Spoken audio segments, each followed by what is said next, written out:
ಬುದ್ಧಿ ಕೊಟ್ಟರಂತ ಒಂದು ಕೆಲಸ ಮಾತಾಯ್ತು. ಇವತ್ತ ನಾವು ಯಾವ ದುಷ್ಟ ಸಿಟ್ಟು ಭಯಂಕರ ಸಿಟ್ಟಾಗ್ಯಾನಂತಂದ್ರೆ ಅವನಿಗೆ ಅಣ್ಣ ನಿಂತು ಹೋಗ್ಮಾರೆ, ನಿನ್ನ ಬಿಟ್ಟ ನಾ ಇದು ಹೋಗ್ಮಾರೆ ಎಲ್ಲ ನಿನ್ನ ಅದು ಸಿಟ್ಟಿಲ್ಲ.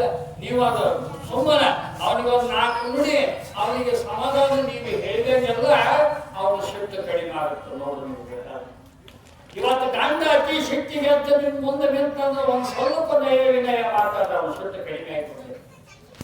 ನೀವು ಅಚಾನಕ್ ಏನಾಗೋದಿಲ್ಲ, ಯಾಕಂದ್ರೆ ಯಾಕ ಗೊತ್ತಿರಲ್ಲ, ನಿನ್ನ ನೋಡಿಲ್ಲ ನೀ ಏನ್ ಗೊತ್ತಿಲ್ಲ ಅದ ನಿಮ್ಮ ಅಪ್ಪನ ಮನೆಗೆ ಗೊತ್ತಿಲ್ಲ, ನೀ ಹೆಂಗ ನೀವು ಗಂಡ ಗಂಡಿರಿ ನಾವು ನನಗೆ ತಗ ಹೇಳ್ತಾರ ಹೌದು. ಹಿಂಗಾಗಿ ನಮ್ಮ ಮನೆಗೆ ಹಂಗ ದೊಡ್ಡ್ರಿ ಅಂತ ಹಾಗೆ ಅವ್ರಿಗೆ ಕಡೆ ಅಜ್ಜಿ ಹೇಳ್ತಿರ್ತದೆ ಅಂದ್ರೆ ಗಂಡನ ಸೊಂದು ಕೊಡ್ಬೇಕು. ಯಪ್ಪ ಹೋಗಿ ಹಾಕಿ ಹಂಗೆ ಐತಂತ ತಿಳ್ಕೊಂಡು ಸೋಮು ಏನು ಕಿವಿಯಾಗ ಹಾಕಿಲ್ಲ ಅಂದ್ರೆ ಹೊರಗೆ ಹೋಗ್ಬೇಕು. ಅದರ ಒಂದು ಕೆಲಸ ಮಾಡ್ಬೇಕಂತ ಸ್ವಂತ ನಮ್ಮ ಕಡೆ ತಾನೇ ಆಯ್ತು ಸಮಾಧಾನ ಆಗ್ತದೆ. ಹಿಂಗಾಗಿ ಇಲ್ಲಿ ಹೆಂಗಂತ ಕೇಳಿದ್ರೆ ಸಿಟ್ಟು ಅನ್ನೋದು ಬಹಳ ಕೂಡಿದ ನಮ್ಮನ್ನು ನಾವ ಕೆಡಿಸಿಕೊಡ್ತೈತೆ. ನಮ್ಮ ಮನೆತನ ಕೆಡಿಸ್ತದ, ನಮ್ಮ ಸಂಸಾರ ಕೆಡಿಸ್ತದ, ನಮ್ಮ ಬಂಧು ಬಾಂಧವ್ಯ ಕೆಡಿಸ್ತದ, ನಮ್ಮ ಪ್ರೀತಿ ಕೆಡಿಸ್ತದ. ಇದು ಯಾವಂದ್ರೆ ಎಲ್ಲವನ್ನೂ ಕೆಡಿಸ್ತದ. ಇದು ಅವಾಗ ನಾವ್ ಏನ್ ಮಾಡ್ತೀವಿ, ಕಳ್ಕೊಂಡ ಮೇಲೆ ಅವಾಗ ಅರಿವಾಗುತ್ತೆ. ಮನುಷ್ಯ ಕಳ್ಕೊಂಡ ಮೇಲೆ ಅರಿವಾಗುತ್ತೆ. ಅವಾಗ ಸಿಟ್ಟಿನಾಗ ಏನೋ ಒಂದು ಅವಘಡ ಆಗ್ತಾವ, ಏನು ಆಗಬಾರ್ದಾಗಿರ್ತಕ್ಕಂಥ ಘಟನೆಗಳು ಆಗ್ತಾವ. ಅದನ್ನ ಹೊಳ್ಳಿ ನೋಡಿದಾಗ ಅಯ್ಯೋ ಯಪ್ಪ ಕ್ಷಣ ಸಿಟ್ಟು, ಮನುಷ್ಯನಿಗೆ ಸಿಟ್ಟಿರ್ಬೇಕಂತ ಎಷ್ಟು ಗೊತ್ತಂದ್ರೆ ಕ್ಷಣಿಕ ಸಿಟ್ಟಿರ್ಬೇಕು. ಕ್ಷಣಿಕ ಸಿಟ್ಟು ಎಲ್ಲರಿಗೂ ಇರ್ತದ. ಪ್ರಾಣಿ ಪಕ್ಷಿಗಳ ಮೇಲೆ ಬಿಡ್ತೈತೆ. ನೀವ್ ಏನಾದ್ರೂ ನೀವು ಪ್ರಾಣಿಗಳು ತಡವ್ರಿ, ಸುಮ್ಮನೆ ಇರ್ತಾವ ಅವನು.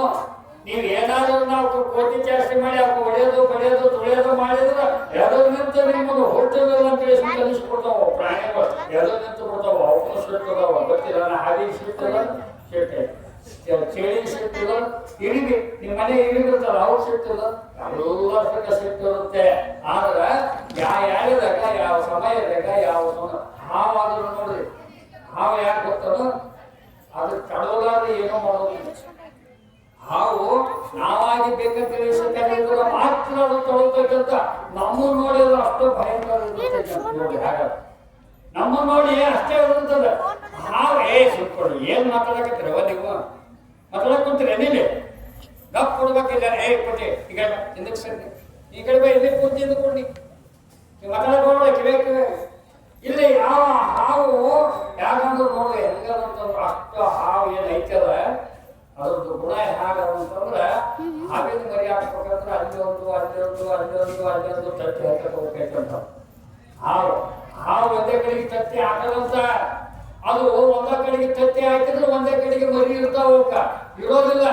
ಹಾವು ಏನ್ ಮಾಡ್ತದ, ಇಲ್ಲಿಂದ ಹಿಡ್ಕೊಂಡು ಎಲ್ಲಿ ಹಬ್ಬ ಹುಡುಗಿ ತನಕ ಹೋದ್ರೂ ಚಿಂತಿಲ್ಲ. ಒಂದು ತತ್ತಿ ಹಾಕಕ್ಕೆ ಹೋಗ್ತೈತಂತೆ. ಒಂದು ತತ್ತಿ ಹಾಕಕ್ಕೆ ವಾದದ್ದು ಸುಮ್ಮನೆ ಕೂಡಲಿಲ್ಲ. ಹಾವು ಮತ್ತೆ ಮರಳಿ ಬಂದು ಒಂದು ಮುಖ್ಯತ ಕೊಡ್ತೈತೆ ನೋಡ್ತೀವಿ. ಆಗಲ್ಲ ಹಾವಿಂದ ತಾನೇ ತತ್ತಿ ಇರ್ತದೆ, ತಾನೇ ಏನಕೊಂಡ ತನ್ನ ತತ್ತಿಯನ್ನು ತಿಂದು ತಾನೇ ಕಡೆಗೆ ಹಾವು. ಈ ಒಂದು ಪ್ರಶ್ನೆ. ಆಮೇಲೆ ಚೋಳ ನೋಡ್ರಿ ಹೇಗಾದ್ರೆ ಎಲ್ಲವನ್ನು ಚೇಳು ಎಲ್ಲ ಇರ್ತದ. ಚೇಳಿಗೆ ಮತ್ತೆ ಆ ಚೇಳು ಆದರೂ ಸಹಿತ ಏನದಂತಂದ್ರೆ ಎಲ್ಲರೂ ಚೇಳಿಗಿಟ್ಟು ಕಡೆಗೆ ಆ ಚೇಳಿನ ಮರಿಗಳ ಏನದವಲ್ಲ ಚೇಳು ಆ ತಾಯಿ ಮೇಲೆ ಬಿದ್ದು ಅದಕ್ಕೆ ತುಂಡರಿಸಿ ತಿಂದು ತಾಯಿನೇ ಸಾಯಿ ಹೊಡೆದ್ಬಿಡ್ತಾವ ಅವು ಚೇಳು. ಈಗ ಯಾವ ಜೀವನ ಹೇಗಿದೆ ಅಂತ ಕೇಳಿದ್ರೆ ಇವತ್ತ ಅದಕ್ಕೆ ಇದು ನನ್ನ ತಾಯಿ ಐತಿ. ಅದಕ್ಕೆ ಯಾಕಂದ್ರೆ ಚೇಳುಗಳಿಗೆ ಅವು ಮರಿಗಳು ತಾಯಿಯನ್ನೇ ಸಾಯಿ ಹೊಡಿತಾವ. ಅಷ್ಟೊಂದು ಚೇಳುಗಳಾಗಿರ್ತಾವ. ಈಗ ತಾನೇ ಹೆತ್ತು ಯಾವ ಮಕ್ಕಳಿಂದಲೇ ಪ್ರಾಣವನ್ನು ತೆಗೆದುಕೊಳ್ಳುತ್ತಾ ಇದ್ದಾವೆ.